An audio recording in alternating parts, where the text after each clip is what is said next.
Shalom! Você está no podcast Exegese e Exposição. Exegese on demand para você. Aqui é o Davidson Bignon. Eu sou mestre em Ciências da Religião, professor de Exegese Bíblica no seminário, pastor congregacional e também publisher editorial. Eu ajudo pastores e líderes cristãos a fazer estudos bíblicos na igreja sem ter problemas com interpretações erradas. Então, se você está pensando em compreender a sua Bíblia com segurança, não deixe de assistir a mais episódios como este aqui. Muito bem, então assine o canal, acione o sininho, curta, comente e também compartilhe. Você poderá me dar uma força me ajudando a ampliar o alcance com os estudos bíblicos de qualidade na internet.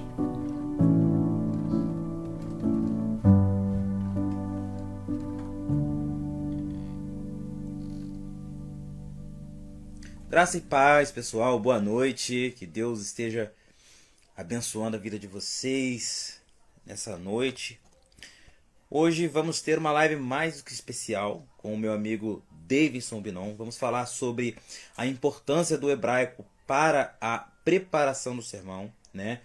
Para que possamos nos nortear na Escritura e assim conseguir transmitir aquilo que Deus nos falou durante a leitura do texto. Por isso, ele já está aí assistindo. Se puder, meu amigo, manda um convite aí para estar participando da live. Se não der... já mandou. Deixa eu aceitar aqui. Shalom a todos! Shalom! Amigão, agora que a gente já está se conectando, ouvindo bem um ao outro, tá me ouvindo bem também aí? Tudo certo? Sim, te ouço bem aqui no fone. Show de bola, perfeito. Então, hoje vamos falar sobre um assunto que, apesar de eu também ter estudado, Fala aí, meu padre amigo. Acho que não é comigo, não. Acho que não é comigo que ele tá falando, não. Paulo César, amigo meu. Um abraço, Paulo. Então vamos falar um pouquinho sobre isso, que é o hebraico, a importância do hebraico na pregação, né? Apesar de eu ter aprendido isso também com bons estudiosos, mas o Davidson aí, ele é uma grande mente nessa área de hebraico, né? Eu ia até pedir também, Davidson. Uma mente brilhante. Mente brilhante, né? Literalmente. Tá aí o nosso amigo também, o Vernon Barros, que apareceu aí na live agora. A geografia que a Bíblia ensina. Seja bem-vindo aí, Vernon. Saudade de você. O Vernon veio aqui tomar um café aqui em casa, que não voltou mais. Acho que o café estava ruim. Eu preparei o miojo pro filho dele ainda, o miojo todo errado, que eu não sei fazer miojo. Eita. Miojo sem gosto, sem nada. Tadinho do filho dele. Misericórdia. Mas vamos lá. Bom, eu queria que antes da gente começasse essa live, apesar de você já ter feito algumas lives comigo, que você se apresentasse aí, falasse da sua obra, na verdade das suas obras, né? Que você tem mais de uma. E ajudasse a gente a entender melhor quem é o senhor Davidson Bignon. Fala aí sobre você. Beleza, então, boa noite a todos, shalom. Eu sou Davidson Bignon, sou pastor congregacional, mestre em Ciências da Religião, professor de hebraico bíblico e exegese do Antigo Testamento no seminário. Sou também formado em letras, português e literaturas. E também sou publisher editorial, ou seja, tenho uma editora Contextualizar, com a qual eu publico livros de autores iniciantes, autores evangélicos iniciantes. Também sou escritor, né? Tenho vários livros, tenho mais de 10 livros já escritos e publicados, e os mais recentes Revelações Originais do Salmo 23, quando eu comento o Salmo 23 totalmente em hebraico, né? E faço um comentário naturalmente em português, mas palavra por palavra, versículo por versículo, a partir da língua hebraica. E também tenho outros livros, como a minha monografia de mestrado publicada, que é o livro A Ética do Casamento Judaico. Ambos também já se esgotaram, mas eu já mandei imprimir mais uma tiragem. e então a gente vai voltar a oferecer esse livro também. E tem outros também, tem outro livro chamado A Semente e a Palavra, quando eu trato da nova homilética e como se pregar hoje em dia, né, usando sermões que sejam mais narrativos do que propriamente o sermão tradicional. Enfim, quem quiser conhecer o meu material, conheça a editora Contextualizar pelo site www.contextualizar.com.br para conhecer meus livros e também no site da Amazon você consegue achar meus e-books também. Perfeito, perfeito. Seria interessante também, meu amigo, antes da gente entrar no assunto propriamente dito, que você dê alguma indicação, eu vou até fazer isso também, de um material introdutório para o conhecimento do hebraico. Eu já vou de antemão dar uma recomendação do nosso querido amigo Rafael Moré. Pá, Né? eu ia falar A gramática. Então fala aí, então que depois eu falo outro. Vai lá. Pois é. A gramática hebraica, né, do professor Rafael Moré, e é uma gramática bem introdutória e bem didática, até porque tem alguns exercícios no decorrer da gramática Isso. que pode fazer a pessoa exercitar aquilo que está lendo. Então, é bem distinto de outras gramáticas, ou de um léxico, por exemplo. Acho que o léxico é um pouco mais avançado, é para pessoas que já têm um pouco mais de entendimento nessa área. Mas a gramática do pastor Rafael Moré é essencial para quem quer aprender, começar a aprender o hebraico bíblico aí. Pode mandar uma também. Isso, na verdade existem muitas gramáticas boas também, né? Além da do professor Rafael, eu também uso a gramática instrumental de Gusso, né? De Antônio Gusso. Também é muito boa, também é muito simples. Tem também a gramática mais simples ainda, da Teresa Kiel, também é boa. E tem muito material, você consegue achar muita coisa hoje em dia. E se você quiser um dicionário bom, né? Tem vários dicionários bons também, mas em geral você consegue achar também a Bíblia de Estudo Palavra-Chave. Ali tem todo o material de Strong, tanto para hebraico bíblico quanto para o grego também. Então você tem a Bíblia em português, com alguns códigos, e lá no final, praticamente metade da Bíblia, são esses dois léxicos, que ajuda bastante também a você fazer uma análise bem interessante. Perfeito, perfeito. Então vamos entrar aí no nosso assunto, né? Já fizemos uma live antes sobre a importância do hebraico para a exegese, para a interpretação. É claro que a exegese vai fazer parte do nosso assunto hoje, mas não será o assunto principal, né? Sim. A gente vai estar falando sobre o hebraico na pregação. E como a exegese faz parte da preparação do sermão, provavelmente vamos passar pela exegese também para entender um pouco mais. Então, eu queria começar fazendo uma pergunta, já que citamos aqui a exegese, né? E a exegese é um dos primeiros passos da nossa preparação de sermão. Não vou dizer que seja o primeiro, que também tem todo o processo de pesquisa, avaliação, né? Teologia com escopo mais geral, mas na exegese, o que o hebraico pode nos proporcionar para preparar um sermão adequado, um sermão que chamamos de sermão bíblico? Sim, o sermão bíblico ele tem vários tipos, né? Tem o sermão temático, que ele é até muito pregado nas igrejas hoje em dia, aqui no Brasil. Tem o sermão textual e tem o sermão expositivo. Não é que você não vá usar o hebraico ou o grego para os sermões temáticos, mas esse é um tipo de sermão que não requer esse tipo de abordagem. Então, quando a gente fala em hebraico e em grego, ou seja, as línguas originais, né, em que a Bíblia foi escrita, a gente está se referindo aqui mais para sermões textuais e especificamente sermões expositivos. Bom, o sermão temático, como a gente já viu, né, como a gente já sabe, ele trata de temas. Então faz uma abordagem mais generalizada, né, dos argumentos desse sermão. O sermão textual ele é baseado numa porção pequena de um texto bíblico. E todas as divisões desse sermão textual são tiradas do próprio versículo. Geralmente é 1 ou 2 versículos, assim no máximo. O sermão expositivo trabalha às vezes um capítulo inteiro, e dependendo do sermão, até o livro inteiro. É claro que você não vai ler o livro inteiro lá na frente, mas você vai basear a sua pesquisa, a sua abordagem na pregação direto nesse capítulo mais amplo. Então, a importância do hebraico para o sermão expositivo ela é imprescindível. Se você vai naturalmente pregar um texto do Antigo Testamento. Então, você precisa conhecer a língua original do Antigo Testamento, que é a língua hebraica. E até para o Novo Testamento, eu acho que você também pode fazer uma pergunta mais à frente sobre isso, até para pregar em textos do Novo Testamento também é muito bom e muito importante você conhecer também a língua e a cultura hebraica. Perfeito, perfeito. Interessante essa questão da pregação, e é fato a gente salientar aqui, fugindo um pouco do assunto, desse tipo de preconceito quanto à pregação temática. Eu, por exemplo, não é que eu tenho preconceito, mas eu tenho muita dificuldade de pregar tematicamente sem fugir do que o texto realmente quer dizer. É uma limitação minha. Por isso que eu prezo muito pela pregação expositiva, né? Não é que eu não...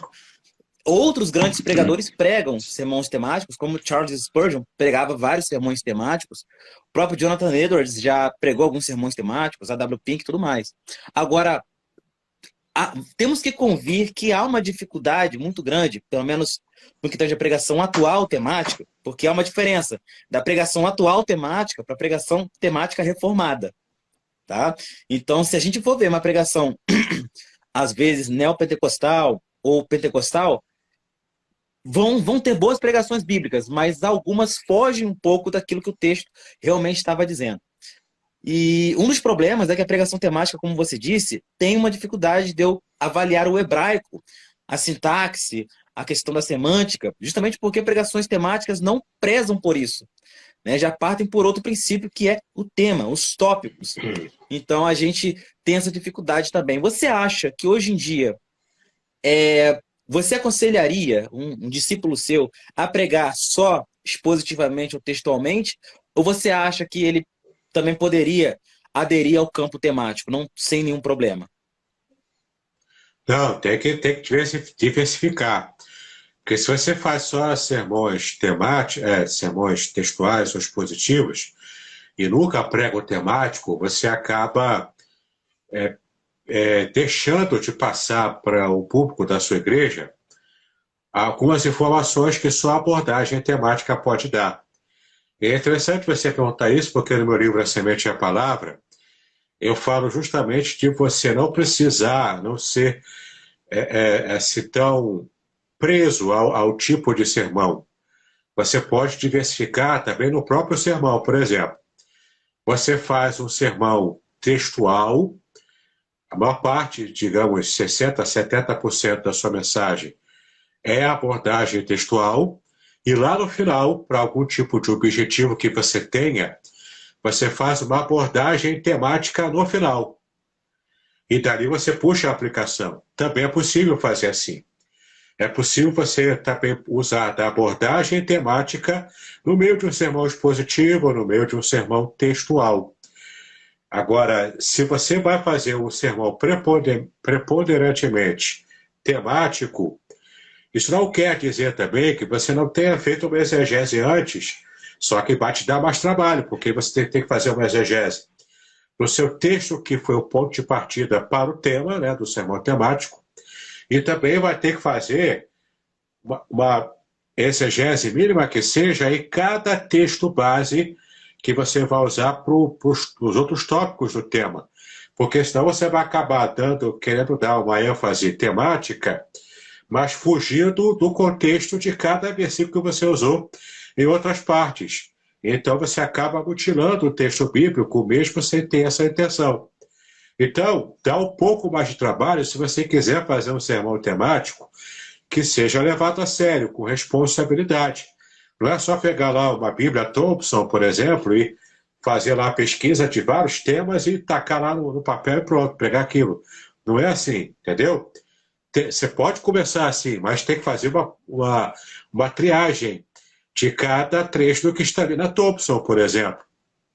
E então você consegue simplesmente ter uma abordagem um pouco mais segura, mais forte, para que você possa então falar com mais segurança. Mas é como eu disse, né? Essa não é a principal função de um sermão temático. A função do sermão temático é esgotar, dentro do possível, o tema. E o texto mesmo, a exploração do texto, o cavar fundo o texto, você vai fazer isso no sermão preponderantemente textual ou expositivo. Então, o meu conselho é que o pregador ele diversifique, para não cansar também a igreja, né? Porque o sermão expositivo ele exige muito de quem prega, de quem recebe também, de quem ouve.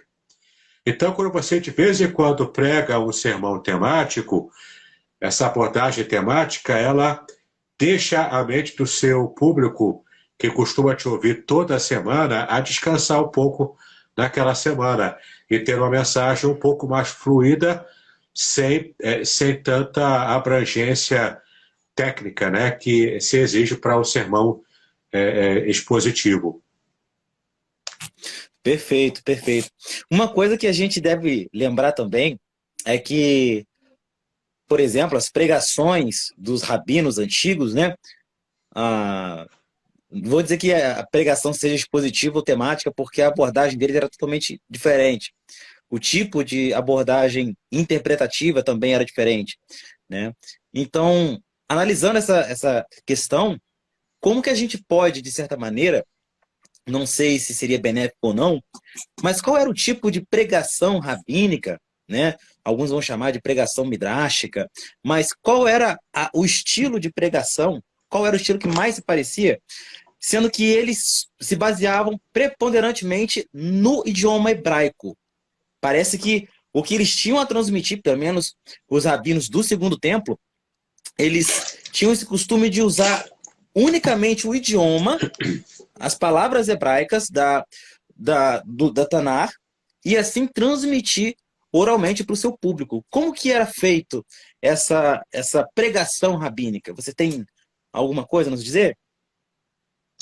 A exegese rabínica, ela é bem peculiar, é bem diferente até da nossa, né? Ela usa bastante o hebraico, pega alguns ganchos da língua hebraica, inclusive estudando raiz, estudando inclusive o paleo-hebraico e os significados, né, primitivos da língua, de cada letra até da língua, e fazer assim, conexões na própria exegese que são assim bastante estranhas à nossa mente ocidental. A nossa mente ocidental ela é analítica, herdamos esse tipo de abordagem, inclusive da própria derivada da própria cultura grega, né?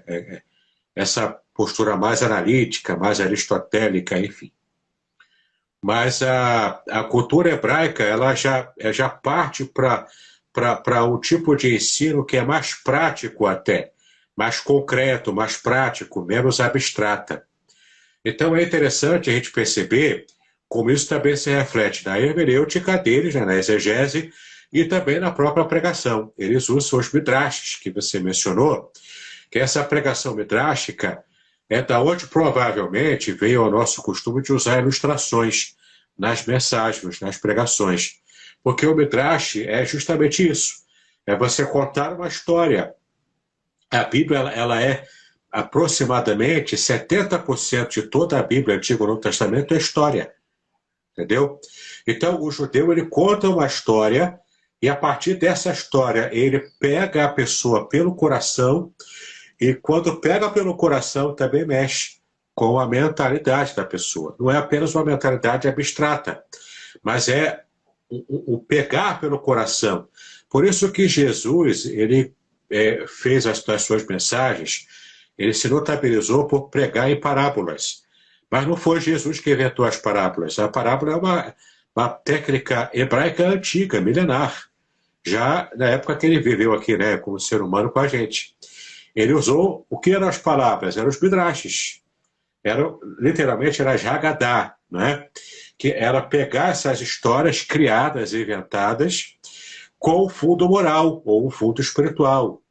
E então ele cifrava a mensagem real que ele queria passar através de uma história envolvente.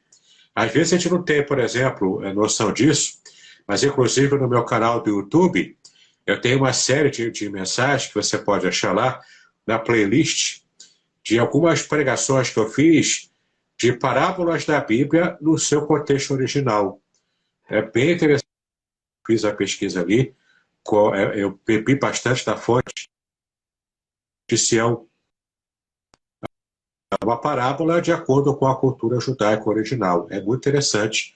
Inclusive, eu expliquei ali na primeira pregação dessa série de que a função principal da parábola não é facilitar o entendimento, é o contrário, é cifrar o entendimento para que somente as pessoas interessadas corressem atrás, percebessem o que estava realmente nas entrelinhas ali e entendessem a mensagem real. Então, às vezes a gente erra até nisso, a gente acha que a função da parábola é facilitar, não era. Era cifrar o entendimento e pegar as pessoas com essa história criada, pegar pelo coração, né? E fazer, então, despertar o interesse dessas pessoas. Então, a pregação rabínica é assim, ela é midráxica, ela é comentário da própria lei, ela a Haggadah também, contando essas histórias envolventes. Tudo isso é técnica milenar criada pelos nossos irmãos judeus. Perfeito, perfeito. Interessante que isso que você falou de não facilitar está escrito no próprio texto, né? Onde os discípulos perguntam por que fala, pois, em parábolas, e Jesus diz para que quem tem ouvidos não ouçam e quem tem olhos não vejam, ou seja, é para não entender mesmo. Então, é interessante que quem tinha a revelação final dessas parábolas era quem estava mais próximo de Jesus e os verdadeiros seguidores. Então, eles que conseguiam realmente entender essas parábolas. Interessante.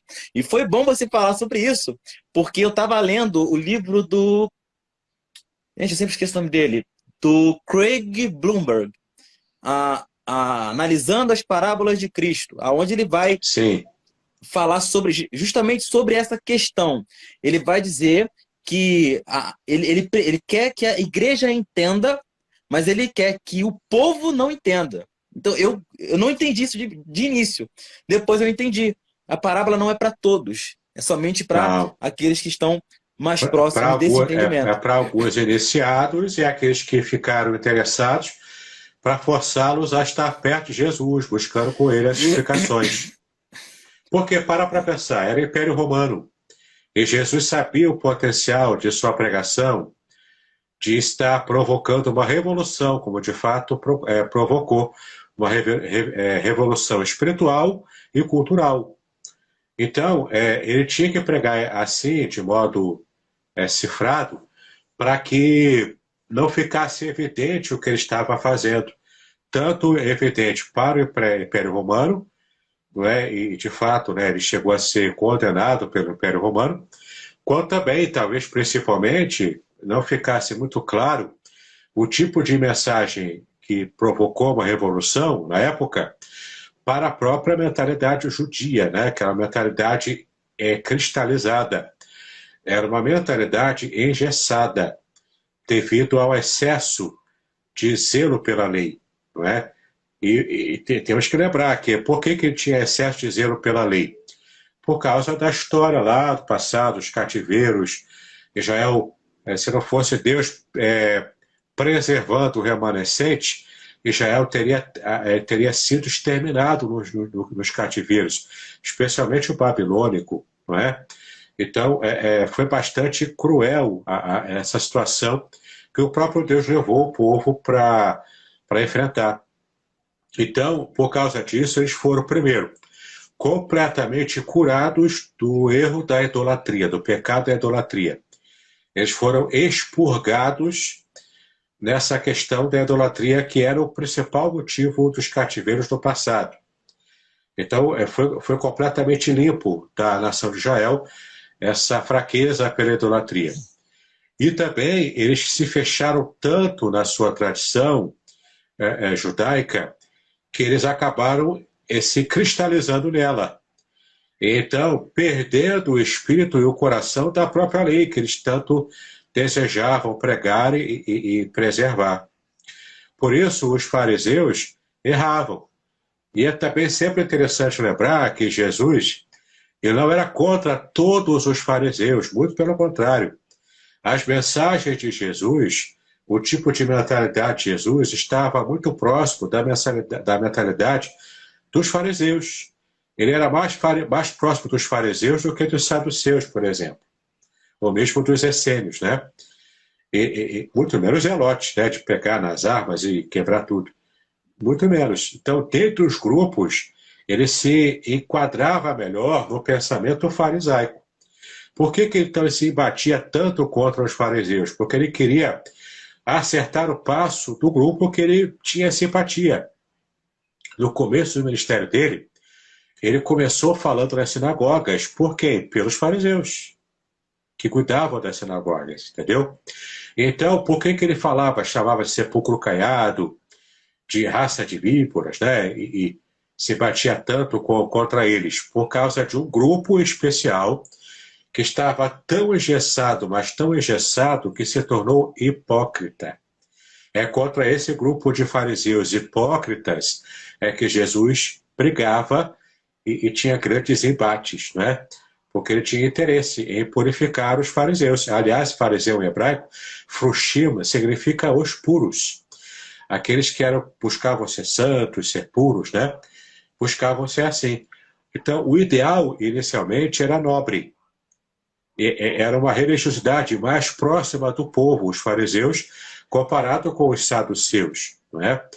Mas o fato é que Jesus queria estar se embatendo com eles para, de verdade, estar trazendo aquele grupo dos fariseus para se tornarem mais próximos de Deus e do povo, e não se distanciarem como os saduceus, que cuidavam mais do templo, né, já haviam se distanciado do povo. Perfeito. Um irmão fez um comentário aqui, acho bem válido eu falar sobre esse comentário. É o Paulo CN Viana. Ele colocou o seguinte: creio que o irmão, no caso você, o irmão esteja enganado, pois não havia o auxílio do Espírito Santo e apenas a partir da descida do Espírito dos apóstolos começaram a entender que Jesus falava sobre parábolas. Então, quer falar sobre isso, meu amigo? Não, quem está redondamente enganado é o Paulo César, com todo respeito. Ele é meu amigo, eu conheço ele, mas nesse ponto não, porque as pessoas entendiam. Tanto entendiam que Jesus, por exemplo, explicou para os discípulos dele, que estavam perto dele, a primeira parábola que ele contou, registrada na Bíblia, que é a parábola do semeador. Eu também, nessa minha playlist do meu canal, tem uma pregação sobre a parábola do semeador. Ele explica ali cada detalhe. E foram eles que perguntaram para Jesus, antes do Espírito Santo descer, perguntaram para ele, como é que eu posso entender as parábolas, né? Como é que eu posso entender o que você está falando? Por que você fala desse jeito? Perdão, para as multidões, né? Então ele explicou lá que, na verdade, ele falava daquele jeito para que as pessoas não compreendessem, né? Era de propósito, para preservar, inclusive, o próprio ministério dele que estava se iniciando. Ele colocou aí que não foi para o Davidson, mas, Paulo, o que eu falei foi a mesma coisa que o Davidson falou. O que eu falei foi a mesma coisa, tá? Que Jesus falava as parábolas para que realmente algumas pessoas não o entendessem, tá? O que o nosso amigo Davidson falou, eu também falei, e na verdade já fui muito criticado por falar isso num estudo que eu dei aqui em Vassouras. O próprio pastor falou, não, eu sempre ensinei que parábola é para... Então tá bom, então você me desculpe. Então já fui muito criticado, né? Exatamente. Mas então não é complicado. Qualquer estudioso sabe disso. Parábola não é para facilitar, é para cifrar. Exatamente. Podcast Exegese e Exposição. Exegese on demand para você.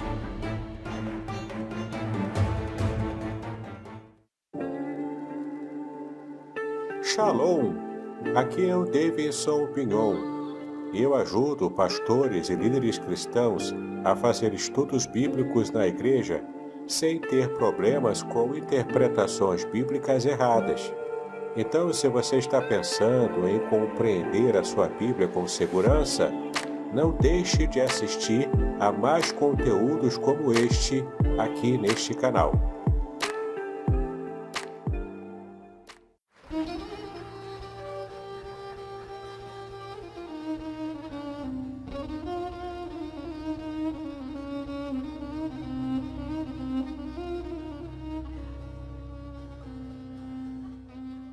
Shalom! Quero falar sobre o livro Revelações Originais do Salmo 23. Nesta obra, o reverendo Davidson Bignon nos convida a minerar pepitas de ouro escondidas no rico solo do Salmo 23. Todo livro é melhor compreendido em seu idioma original, em sua época original e em seu local original. Estamos distantes dos três no que diz respeito à Bíblia. Assim como o pastor guia as ovelhas, o reverendo o tomará pela mão e o guiará em todo o trajeto para entender o Salmo 23 com todas as suas nuances que, infelizmente, se perdem em português. Numa época onde se tenta falsificar o sentido das escrituras utilizando os idiomas originais, o reverendo Bignon nos traz uma tradução correta do Salmo, e uma interpretação sóbria, sem exageros dos termos em hebraico que sofrem prejuízo na tradução para a língua portuguesa. Coisa horrível é comprar bijuteria pensando ser joia rara. Aqui não é o caso. Realmente você aprenderá a minerar pepitas de ouro com este livro. As minhas já estão guardadas no cofre. Você se surpreenderá e se emocionará com a profundidade dos sentidos das palavras do Salmo 23. Espero que este livro seja um refrigério para a sua alma, assim como foi para a minha. E que você entenda que, mesmo que esteja passando por um deserto escaldante agora, o Divino Pastor lhe guiará até águas frescas e tranquilas. Assim, para ter uma boa leitura, acesse o link na descrição.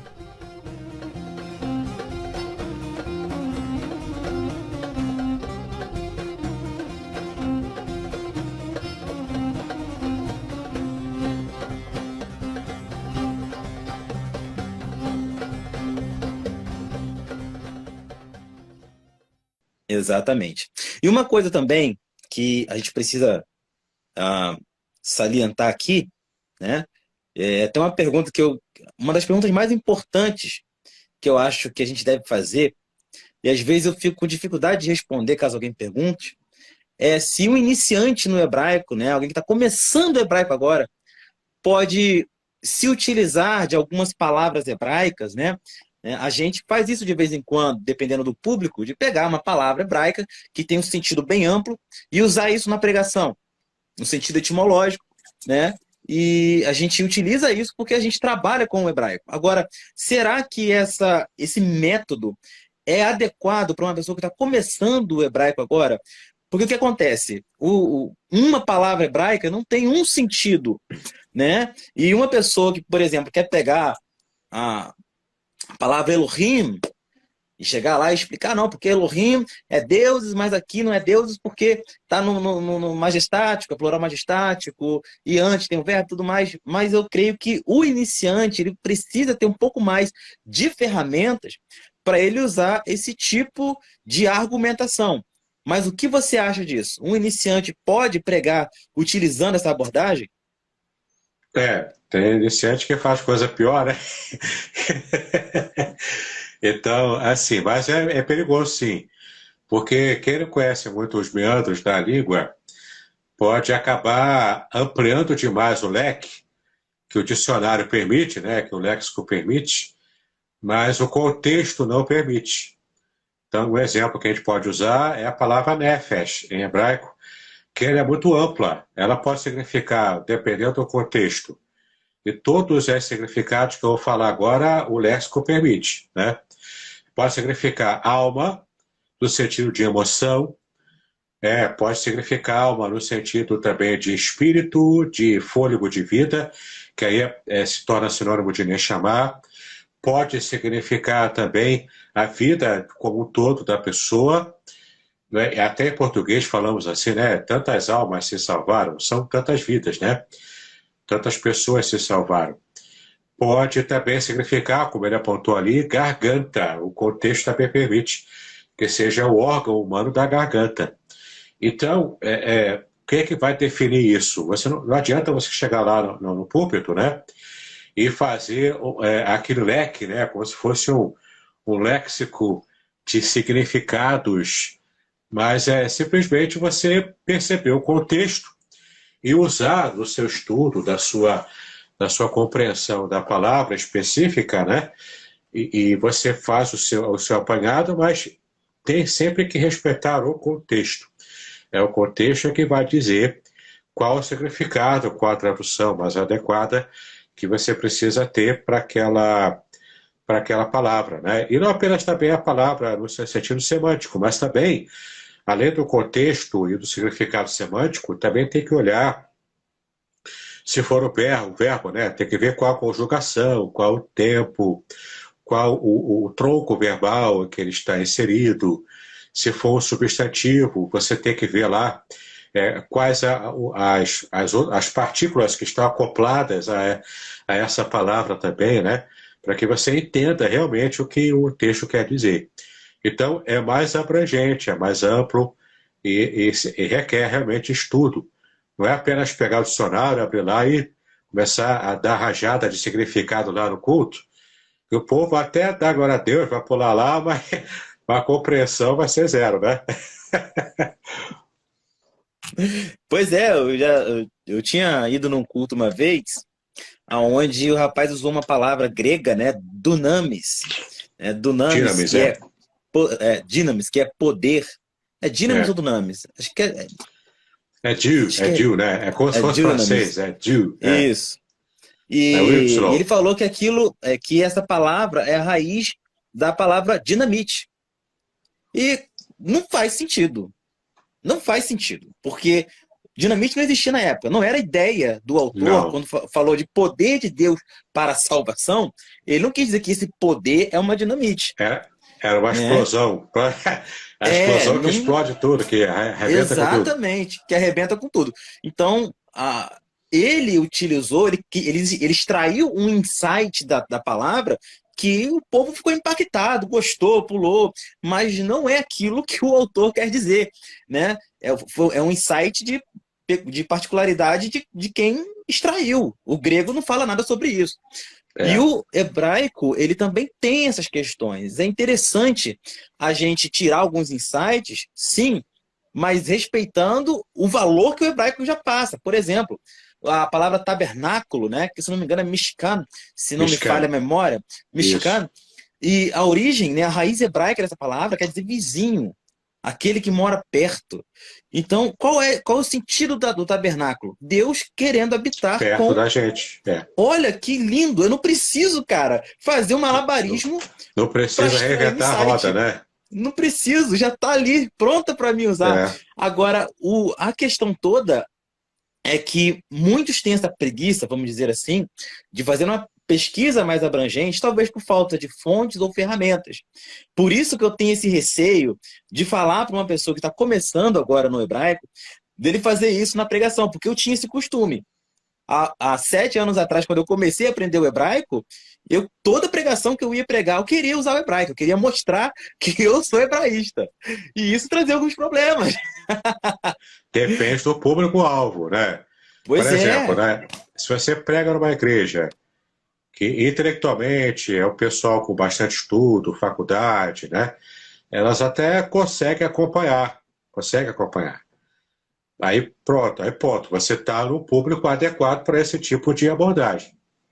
Mas se você prega constantemente numa igreja, digamos, de periferia, com pessoal com muito mal, tendo o primeiro grau e o segundo grau, se você falar muito hebraico assim, o povo vai dar glória a Deus porque acha que está falando em línguas estranhas, né? Aí você perde o contato com a média do seu público. Então você tem que estudar o hebraico, tem que estudar o grego, você vai conhecer os meandros, a exegese, para você saber, para você ter segurança. Mas na hora de pregar, se o seu público-alvo não está acostumado com isso, evite usar os termos em hebraico e grego, entendeu? E pregue falando, a palavra em português é essa, mas no original, o significado é esse, não precisa falar a palavra, entendeu? Apenas para o povo ter aquela noção mais geral de que existe uma língua original e nem sempre as nossas traduções são plenamente fiéis. Não é que elas não sejam confiáveis. As traduções em português são muito bem feitas. A única exceção é a tradução do Novo Mundo, né? A Bíblia de Testemunho de Jeová. Essa tem dificuldade. Mas fora essa, que eu acho que o D'Angelo gosta de usar bastante, fora essa, de um modo geral, as traduções em língua portuguesa aqui no Brasil são muito boas, né? Mesmo algumas católicas também são boas. Mas, claro, tem que saber usar também, né? Não dá para usar... a Bíblia de Jerusalém. A Jerusalém é muito boa, eu uso bastante, né? Mas então, confira as traduções, né? Agora, se você tem a condição de fazer a pesquisa na língua original, em que o texto bíblico foi escrito, a diferença de você ler uma tradução, por exemplo, é você enxergar uma foto em preto e branco com baixa qualidade. E você conseguir ver no original hebraico, você vê essa mesma foto em high definition, em alta definição e colorida, né? Com 4K, coisa e tal. Então, é essa a diferença, né? Você consegue enxergar cada detalhe com nitidez. A língua hebraica te permite isso. Quer ver um exemplo? Quem não tiver esse conhecimento agora, pode querer arrancar os cabelos. Foi assim que eu fiquei desse jeito, né? Estudando, aprendendo essas coisas, eu fui arrancando devagarinho. Agora, por exemplo, a palavra Ebenezer não significa até aqui nos ajudou o Senhor. Tem gente que não sabe disso, mas não significa. Não é? A palavra Ebenezer vem de duas palavras hebraicas. A palavra Even, que é pedra, e Ezer, que é ajuda. Então, é pedra de ajuda. Então, por que o significado é pedra de ajuda? Então, o autor disse lá, né, que até aqui nos ajudou o Senhor, por causa dessa pedra chamada ajuda. Entendeu? A pedra que ele erigiu ali. Então, é interessante a gente perceber detalhes como esses. Quer ver o detalhe que também o hebraico nos ajuda a compreender? E aqui vem dos hebraísmos, né? O que é o hebraísmo? É uma expressão idiomática da língua hebraica. Então, por exemplo, quando lá no livro de Jó, né, Deus pergunta para Satanás: viste tu, meu servo Jó? Ali no original hebraico, literalmente está assim: colocaste o teu coração sobre o meu servo Jó, homem íntegro, reto, coisa e tal. Então, colocaste o teu coração, ou seja, é o hebraísmo, né, uma expressão idiomática, que quer dizer o seguinte: você levou em consideração as intenções do meu servo Jó em fazer o que ele faz. Aí, nas entrelinhas, você percebe um jogo que em português não dá para saber. Qual jogo é esse? As intenções do coração do meu servo Jó, que você precisa prestar atenção, são diferentes das intenções do seu coração no momento da rebelião. Entendeu? Então ali Deus está usando Jó como parâmetro comparativo para dar uma lição a Satanás. Por isso que tudo aquilo aconteceu no livro de Jó. Entendeu? Foi para mostrar a Satanás e também aos anjos e aqueles que estavam participando de todo o séquito, né, de adoração a Deus, os próprios anjos, para mostrar o que de fato estava nas intenções de Satanás e nas intenções de Jó. E de fato, Jó, no final, foi aprovado, porque Deus conhecia o seu caráter, conhecia as intenções do seu coração. Isso você percebe no hebraico.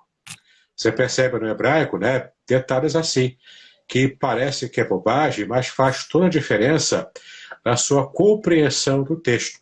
Quer ver também? Provérbios 31 fala da mulher virtuosa. Né? Quando a gente lê em português, mulher virtuosa, a gente acha que é a mulher que sabe fazer crochê, mulher que sabe cuidar da casa, que sabe fazer bordado, fazer arte em biscuit, né? Não é mulher prendada. Mulher virtuosa, em hebraico ali, Eshet Ha'il. que significa mulher guerreira, porque Rail tem a ver com o soldado, aquele que guerreia numa guerra. Então a ideia ali é da mulher guerreira, que vai guerrear pela sua casa, vai lutar pelo bem-estar da sua casa. Não é meramente uma mulher prendada, uma mulher que sabe fazer coisinhas bonitinhas em casa, entendeu? Claro que também envolve isso. Mas é a mulher guerreira, a mulher que tem iniciativa, a mulher que briga mesmo para fazer o seu lar edificado. Né? Enquanto que a tola derruba com a sua própria mão o lar que ela construiu antes. Por isso que ela é tola. Porque ela primeiro construiu, não lutou, não foi uma mulher guerreira para lutar pela manutenção da sua família, do seu lar, e depois ela própria, com a sua própria mão, destruiu o que ela havia construído antes. Por isso que ela é mulher tola. Entendeu? O hebraico te dá também esse tipo de orientação, de percepção. Perfeito, perfeito. O que é interessante no hebraico é que a gente consegue meio que identificar a mentalidade deles, a forma deles enxergarem o mundo, né? Sim, sim. Por exemplo, a palavra fé em hebraico, ou fidelidade, né? Emuná, Emuná. ela tem um sentido muito diferente do que nós acreditamos de fé. Né? O sentido da fé na questão hebraica parece que é apegar-se a algo, é não abandonar aquilo. Agarrar com firmeza.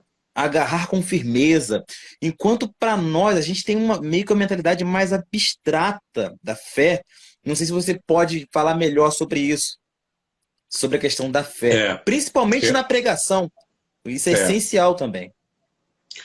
Tem aqui uma série de conceitos que estão atrelados à palavra emuná, né? Que emuná, como o pastor D'Angelo falou, de verdade, é se apegar com firmeza, né? A ideia aqui é, tipo, por exemplo, tipo aquele filme do Titanic, no final, né? O filme antigo eu posso dar spoiler, né? Lá no final, quando a Rose, junto com o Leonardo DiCaprio, esqueci o nome do cara lá no personagem, né? Eles estão lá quase morrendo, coisa e tal, no navio naufragado, aquela água gelada. A Rose fica agarrada naquele pedaço de madeira, porque aquilo era a vida dela. Esse é o sentido de fé, é você ficar agarrado a alguma coisa, porque a sua vida depende disso. Né? Essa é a ideia. Então, qual é o conceito vários conceitos, na verdade, que vão se interligando para poder você entender essa imagem da fé. Você está agarrado firmemente a alguma coisa porque ou alguém, né? Porque você confia que esse alguém ou essa coisa vai te salvar de algum perigo iminente. Então, como você confia, você se agarra. E por que você confia? Porque você já tinha um relacionamento com essa pessoa ou com essa coisa. Você sabe da existência dele, você conhece. Então, quando você tem um relacionamento, você conhece. Quando você conhece, você confia. Quando você confia, você se agarra, porque você sabe que você depende desse relacionamento para você poder se salvar. Então, vai totalmente o contrário daquele conceito popular da fé cega, que aparece até no outro filme, no filme do Indiana Jones, né, aquele filme do Indiana Jones com Harrison Ford e também o pai dele, né, na história lá, que faz aquele passo de fé, que ele fecha o olho assim e dá o passo de fé numa situação lá de ribanceira, né, num cânion lá qualquer. Então, esse é o conceito popular, ele não é bíblico. O conceito bíblico não contempla a fé cega, ele contempla a fé que está muito solidamente baseada no relacionamento que gera confiança, que gera firmeza, então, quando você se apega. O que é um pouco diferente do conceito de pisteuo, no grego, né? Que é fé também. Só que no grego traz também essa ideia tendo recebido, né, a influência da própria mitologia grega, da própria filosofia grega, de você ter um assentimento intelectual sobre alguma tese, algum pensamento, alguma ideia. Então, isso também está incluído no conceito de fé. Por exemplo, a declaração de fé de Westminster, a declaração de fé de qualquer grupo religioso, né? Então, tem essa intenção de você ter um assentimento em algumas verdades, em algumas doutrinas que para você são basilares. Então, o grego trouxe esse significado, mas o significado hebraico é mais concreto, tem mais a ver com como você está, de fato, se agarrando concretamente a alguém, a uma pessoa, a algum objeto para se salvar, ou até também a uma ideia. Só que, repito, né, o pensamento é mais concreto. Perfeito. Então, já caminhando para o final, eu queria perguntar algo que foi falado lá no início e que alguns podem achar estranho você comentar isso, mas eu entendi muito bem, que foi a questão da importância do hebraico até no Novo Testamento. Sim. Todo mundo sabe que o Novo Testamento é em grego, mas de que maneira saber o hebraico ou saber a mentalidade hebraica pode nos ajudar a pregar algum texto do Novo Testamento? Sim, o Novo Testamento foi escrito em grego, claro, mas ele foi pensado em hebraico. Quem falou em aramaico, não falou em grego. Jesus não falava grego, ele falava aramaico e hebraico na sinagoga ou no templo, não é? Então, a linguagem normal era o aramaico, era popular. Então, tudo que foi falado foi em aramaico, que era próximo do hebraico. E alguma pouca coisa em grego, latim e principalmente o hebraico, né? Mas, enfim, o pensamento deles, a mentalidade do povo do primeiro século, que foram os autores do Novo Testamento, era a mentalidade em hebraico. Um exemplo muito claro que eu posso dar para vocês, por exemplo, e vai exigir uma explicação de como funciona esses aspectos verbais do hebraico, né? Por exemplo, quando Jesus lá na cruz do Calvário, já crucificado, já quase entregando o seu espírito, ele disse o seguinte, no original em grego está escrito tetelestai, que em português é está consumado. Mas isso que ele falou, está consumado, é oriundo do pensamento hebraico, pensamento judaico. Por quê? Porque os verbos em hebraico, eles são classificados em verbos que são verbos no completo ou no incompleto, é o aspecto verbal. No completo é a ação já terminada, a ação já completada, por isso completo. E no incompleto, o aspecto do incompleto, é a ação que está em vias de se completar.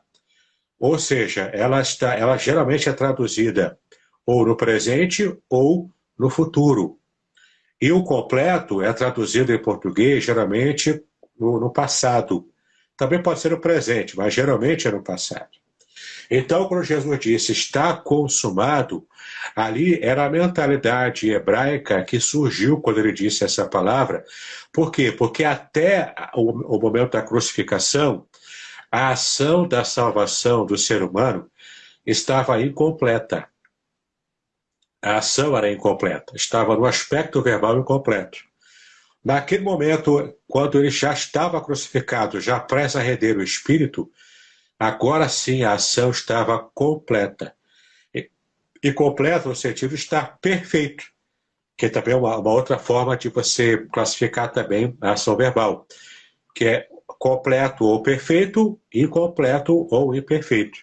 Então, já estava perfeitamente completada a obra de salvação, quando ele expira e entrega o seu espírito. Então, você entendendo a língua hebraica, você vai entender o pensamento hebraico, como que o hebraico funciona. E você vai entender, inclusive, passagens como essa do Novo Testamento, que também só em português, sem conhecer a cultura, a gente não consegue entender. Tem que estudar a cultura e a língua, porque isso facilita a nossa compreensão até da obra mais importante da nossa vida, que é a obra de salvação, completada perfeitamente em Cristo Jesus.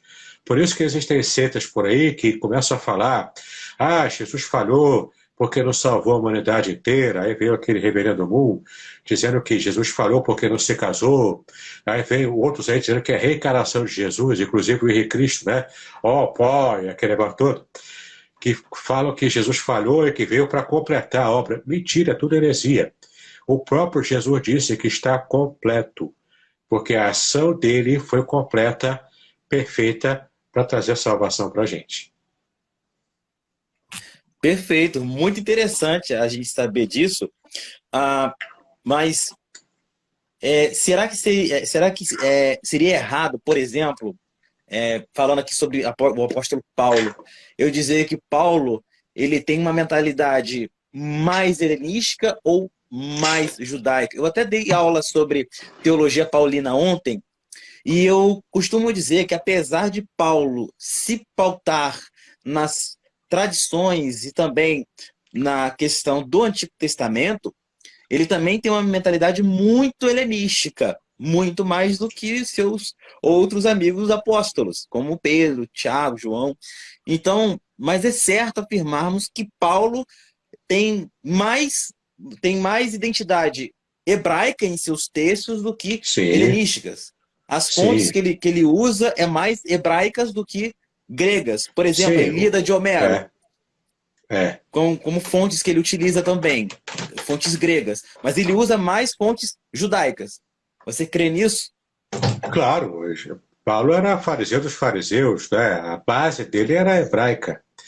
Era a base com Gamaliel, entendeu? Então, a base principal de Paulo era o hebraico, a mentalidade, a língua, o jeito de se portar, inclusive respeitando as sinagogas. Sempre que ele viajava nas suas viagens missionárias já como cristão, ele chegava primeiro nas sinagogas, pregava primeiro lá. Pregava nas sinagogas, depois ia para outros ambientes, né? E, inclusive, tinha situações que ele fez o voto do Nazireu, até para se preservar da acusação feita por judeus ultra-ortodoxos, como ele era antes. Então, assim, ele levava muito a sério a sua fé judaica, ele amava o povo judeu, ele chorava pelo povo judeu, porque o povo havia negado Jesus, o povo não tinha aceitado, né, o Cristo que ele conheceu. E claro que ele teve as influências helenísticas também, porque isso faz parte da formação dele. Por isso que, inclusive, Cristo chamou para ser o apóstolo aos gentios, porque, de fato, ele precisava alcançar os gentios também, tendo cultura para isso, né? Paulo era o homem mais culto da sua geração. Então, mas com certeza, eu concordo com você, a base principal de Paulo era hebraica e não helenística. Perfeito. Então, galera, vocês aprenderam aí que o Novo Testamento, quando vocês forem pregar, vocês também podem aprender um pouco do hebraico, dos hebraísmos, que vamos ver hebraísmos ali também no Novo Testamento, usado até mesmo pelo apóstolo João. Ele usa muito tipo de hebraísmo. O apóstolo Paulo também utiliza. Jesus utiliza como grande estudioso da Tanakh. Então, porque a gente tem esse costume de meio polarizar as coisas. Então, muitos acreditam que se eu vou pregar o Novo Testamento, eu só vou estudar a língua grega, né? Não vou estudar nada de hebraico, nada de cultura hebraica, porque o Novo Testamento é outra coisa. Não é bem assim, né? Os hebraísmos, o costume, a argumentação rabínica que eles utilizavam, né, era muito fruto de textos antigos, de textos de tradição hebraica. Então, gente, foi essencial essa aula de hoje para a gente aprender a pregar um pouco melhor, a se dedicar um pouco mais à preparação do sermão. Para quem acha que é fácil preparar um sermão aí, eu, por exemplo, não sei o pastor Davidson, mas eu, por exemplo, o mínimo que eu levo para preparar um sermão é 3 dias. Eu não consigo fazer menos que isso, né? Já vi gente falar... Em geral, a pregação, a hora da pregação mesmo, é 10% do tempo que a gente leva para preparar essa mesma pregação. Exatamente. Tem um amigo meu que fala, não, eu vou para a igreja, chego lá, eu começo a preparar o sermão quando eu vou na igreja. Eu falei, como assim? Ele chega lá, ele tem 20 minutos para preparar o sermão, 30 minutos ele prepara em 30 minutos. Pregação extemporânea, aí, né? É complicado, né? Aí é complicado. Tem que ser, eu não cheguei nesse nível ainda. Não cheguei nesse nível ainda. A chance de falar bobagem é grande. Uma coisa você ser pego de surpresa, não teve tempo de se preparar. Aí, Sim. pregação extemporânea, você não vai dizer não, você vai aceitar o desafio. Agora, você fazer disso o seu jeito de pregar sempre, aí é preguiça intelectual. Né? Eu não abençoo assim, não. Não. Pois é. Mas, meu amigo, olha, muito obrigado pela aula que você deu hoje. Prazer foi meu.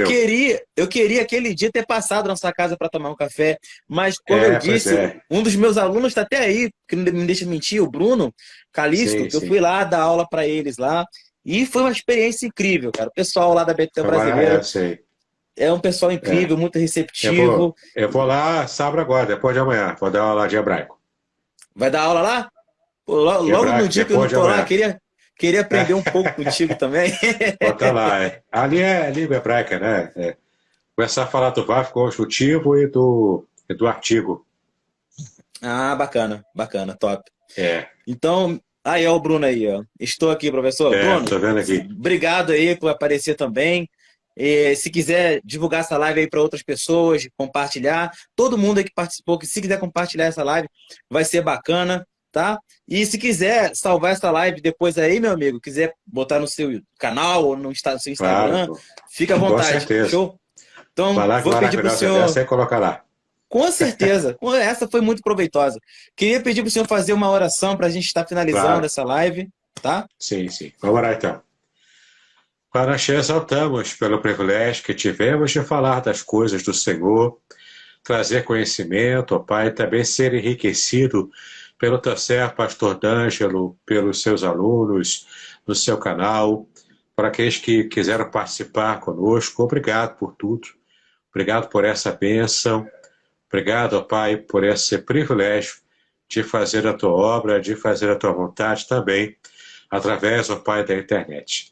Clamamos a Ti que Tu nos torne pregadores melhores, conhecendo o hebraico, conhecendo o grego, conhecendo as línguas originais, a cultura, para que então possamos passar mensagens mais seguras, mais firmes àqueles, ó Pai, que estão se alimentando da Tua palavra através do nosso ministério. Abençoe a cada um de nós, nos dá a Tua graça, pedimos assim as Tuas bênçãos, em nome de Jesus, hoje para todos sempre. Amém e amém. Amém. Muito obrigado, amigo, mais uma vez. Que Deus abençoe o senhor aí, a sua família, o seu ministério. Tá? Tem um rapaz da sua igreja que vai lá na presbiteriana quase sempre, um careca alto, de olho claro, eu esqueci o nome dele. Sidney. Isso. Eu até falei para ele te mandar um abraço lá. Isso. Tá? Ele é bênção também. Amém. Tá? Obrigadão por essa live aí. Um abraço. Abração. Deus abençoe. Shalom. Amém. Shalom.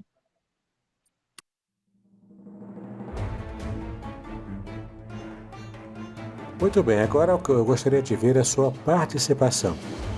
Entre em contato comigo, compartilhe a sua experiência comigo e quem sabe até se você enviar em formato de áudio, eu possa aproveitar a sua experiência para apresentar no próximo episódio do podcast Exegese e Exposição. Eu sou Davidson Bignon e eu ajudo pastores e líderes cristãos a fazer estudos bíblicos da igreja, sem terem problemas com interpretações erradas.